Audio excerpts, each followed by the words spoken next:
నూతనంగా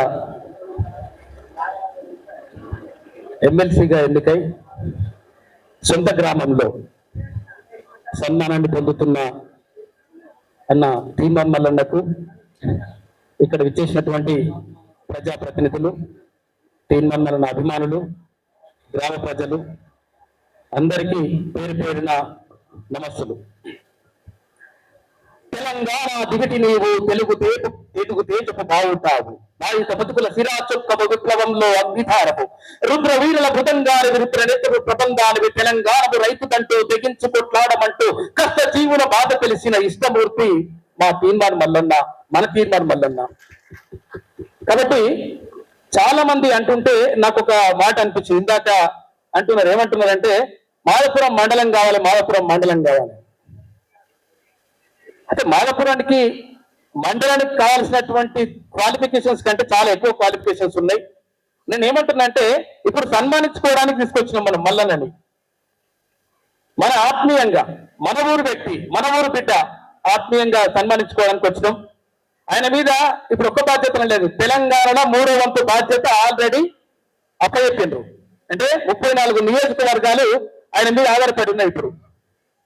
కాబట్టి నేను అట్లా అంటే కోరొద్దు, తర్వాత ఇది చేయొద్దు అట్లా అనట్లేదు. కాకపోతే ఏంటంటే ఒక్కటిసారి కావాలని కోరుకుంటారు చాలా మంది. అంటే ఎందుకంటే ఈ ఎమ్మెల్సీ అయిపోయాడు, ఎమ్మెల్సీ కాదు, చాలా కావాల్సి ఉంది. భవిష్యత్తులో ఈ మాధవపురం బిడ్డ ప్రపంచం గర్వించేదగ్గ ఒక గొప్ప పదవిలో ఉండాల్సిన అవసరం ఉన్నది. 100% ఉంటాడు. ఏమంటారంటే చాలా జరుగుతాయి. ఇప్పుడు అక్కడ రేవంత్ రెడ్డి గారు కానీ అంటే ముఖ్యమంత్రిగా అయినటువంటి ఆయన కూడా కష్టాల నుంచి చిన్న కింది స్థాయి నుంచి వచ్చినటువంటి వ్యక్తి. చాలా మంది అంటే అక్కడ రాజశేఖర రెడ్డి గారు ముఖ్యమంత్రి అయితే పులివెందలు ఏమైందో మనకు తెలుసు. కాబట్టి నేను ఏమంటున్నానంటే చాలా అవకాశం ఉంది, చాలా భవిష్యత్తు ఉంది. తప్పకుండా ఒక్కొక్కటి నెరవేరుస్తారు, ఒక్కొక్కటి జరుగుతాయి. ఇప్పుడే ఎమ్మెల్సీ అనేటువంటిది నా విషయం నాకు తెలిసి ఆయన అన్న విషయంలో కూడా ఆయన కూడా చాలా సార్లు అనుకుంటారు ఇది చిన్న మెట్టు మాత్రమే, చిన్న విషయం ఇది. అట్లా అని చెప్పేసి తక్కువ అంచనా వేయడం కాదు. చట్టసభల్లో వెళ్ళడం ఒక గొప్ప విషయం. కాకపోతే ఏంటంటే మీకు ఒక చిన్న కథ చెప్తాను నేను. లంబాడల్ల రామదాస్ అని చెప్పేసి మీరు ఒక సినిమా చూసి ఉంటారు, కొంతమంది చూసి ఉంటారు, కొంతమంది చూడకపోయి ఉంటారు. లంబాడల్ల రామదాస్ సినిమాలో ఏమవుతుందంటే ఒక సిటీ నుంచి ఒక వ్యక్తి వస్తాడు, ఒక యువకుడు వస్తాడు. వచ్చి అప్పుడు తండాలలో ఏమవుతుందంటే గత్తర వస్తుంది.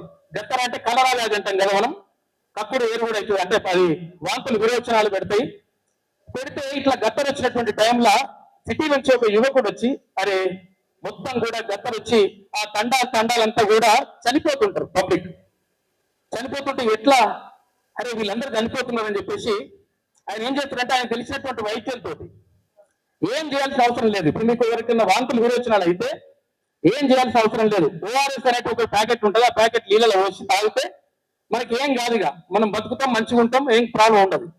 అయితే ఇప్పుడు అప్పుడు ఓఆర్ఎస్ ఎక్కడిది, పాతకాలంలో ఓఆర్ఎస్ ఎక్కడిది అంటే పాతకాలంలో ఓఆర్ఎస్ అంటే ఏంటిదంటే ఏం లేదు, ఇంత చక్కెర ఇంత ఉప్పు వేసి నీళ్ళు వేడి చేసుకొని చల్లగా వేసి తాగితే అక్కడికి తెలుసు, తాగితే మొత్తం కూడా మంచిగా అయిపోతారు. అంటే ప్రాబ్లం ఏమి ఉండదు ఇక, వాళ్ళకు వాంతులు విరోచనాలు అయినా కానీ ప్రాబ్లం ఉండదు. అట్లా గ్రామ ప్రజలందరూ కూడా అక్కడ ఉన్నటువంటి తండవాసులందరూ కూడా బతుకుతారు. అక్కడికి వచ్చి చెప్తారు అనమాట, ఏం లేదు ఇట్లా ఇంత ఉప్పు ఇంత చక్కెర వేసుకొని తాగండి నేను చెప్తున్నా కదా అని చెప్తాడు. ఆ తండాలో ఉన్నటువంటి ప్రజలందరూ కూడా మంచిగా బతుకుతారు. ఆ తర్వాత చిన్న చిన్నగా ఏమైనా కష్టాలు వచ్చినప్పుడు అవి వచ్చినప్పుడు ఆయన అవన్నీ చేసుకుంటూ వస్తాడు. వాళ్ళకు మీకు ఏం ప్రాబ్లం లేదని చెప్పేసి చిన్న చిన్న వైద్యం కూడా చేస్తాడు. చేస్తే ఆ తండావాసులు ఏమనుకుంటారంటే ఆ వచ్చినటువంటి వ్యక్తి ఎవరైతే ఉన్నారో ఆ వ్యక్తిని దేవుడు అనుకుంటారు వాళ్ళు. ఈయన చచ్చిపోయేటప్పుడు బతికిస్తున్నాడు కాబట్టి ఈయన మా దేవుడు అంటారు. మా దేవుడు అంటే అది అంతవరకు బాగానే ఉన్నది. అయితే ఏమైందంటే హలో సిటీ నుంచి వచ్చిన ఆ యువకుడికి ఆ తండాలో ఒక అమ్మాయి ప్రేమిస్తుంది. అంటే అమ్మాయి ఇష్టపడితే ఈయన కూడా అంటే మంచి భావాలు ఉన్నటువంటి వ్యక్తి కాబట్టి నగరం నుంచి వచ్చిన తండాలో ఉన్న ఆ అమ్మాయిని ఈయన కూడా ఇష్టపడిన తర్వాత ఏమవుతుందంటే ఈ తండావాసులకు తెలుస్తుంది. తండావాసులకు తెలిసేది ఏమంటారంటే అరే నువ్వెట్లా వేసుకుంటావు, నువ్వెట్లయితుంది, ఆ అమ్మాయితో ఎట్లా తిరుగుతావు అని చెప్పేసి ఆ తండాలు ఉన్నటువంటి వాళ్ళందరూ వచ్చి ఆయన మీద గొడవ దిగుతారు, వెళ్ళి పెట్టుకుంటారు, కొడుతందుకు వస్తారు. వచ్చేసి ఎట్టి పరిస్థితుల్లోనూ అమ్మాయి కలవడానికి వీల్లేదు అంటారు. అంటే సరే అని చెప్పేసి ఓకే అని చెప్పేసి ఉంటాడు ఆయన. ఇట్లా జరిగిన తర్వాత ఏమవుతుంది అంటే ఒక రోజు ఆ తండాలో ఉన్నటువంటి ఒక పిల్లగానికి అడవిలో అటు అన్ని అడవిలో ఉంటుండే కదా, అడవిలో ఉంటాడు. అడవిలో పిల్లగానికి పాము గడుస్తుంది. పాము గడిచిన తర్వాత ఆ పిల్లగాడు పాము గడిచి చచ్చిపోతాడు. అక్కడి నుంచి ఇక్కడ తీసుకొచ్చే లోపల విషపు సర్పం కలుస్తుంది. కలిసిన తర్వాత ఆ పిల్లగాడు చచ్చిపోతాడు. చచ్చిపోయిన తర్వాత ఆ పిల్లగాడిని ఎత్తుకొని వస్తారు వాళ్ళ తల్లిదండ్రులు, తర్వాత తండావాసులు అందరూ తీసుకొస్తారు. ఏమంటారంటే ఎవరైతే లంబాడోళ్ళ రామదాస్ ఉన్నాడో ఆయన దేవుడు, దేవుడు కాబట్టి ఆయన ఎట్టి పరిస్థితుల్లో ఈ పిల్లగాని రక్షించాలి అంటారు అని తీసుకొచ్చి ఆయన ముందరేస్తారు.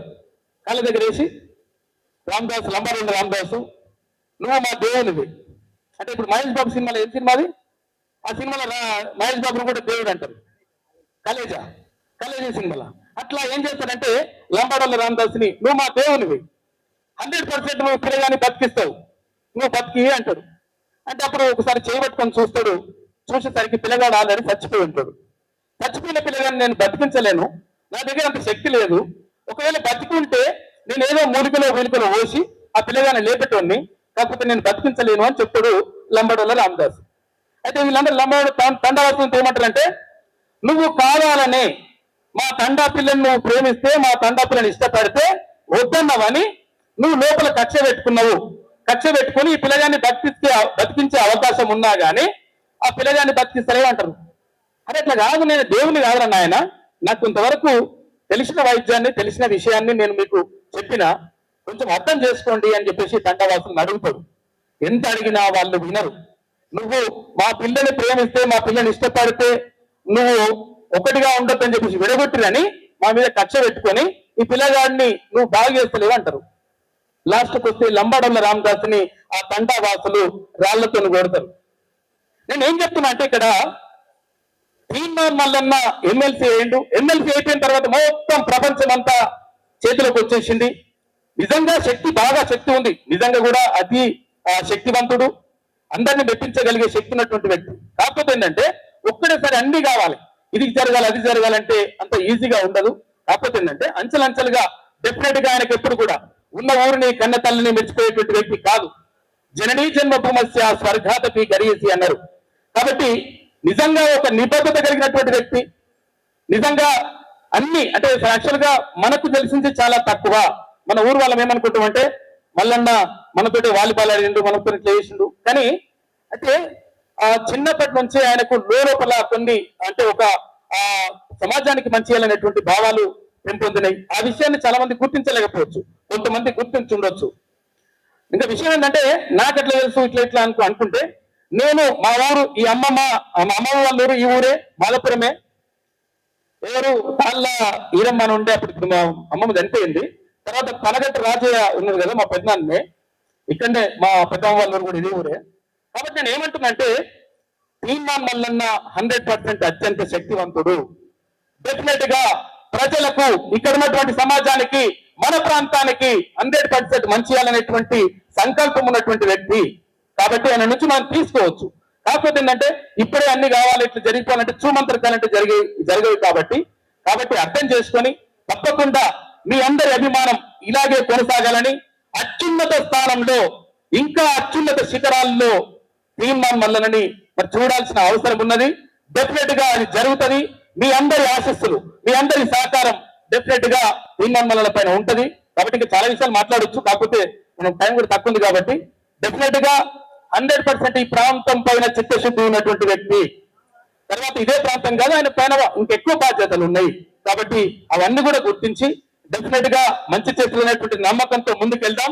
దీర్ఘకాలికంగా ఇప్పటికిప్పుడు కావాలంటే అన్ని కావు, దీర్ఘకాలికంగా డెఫినెట్ గా అన్ని సాధించుకుందాం.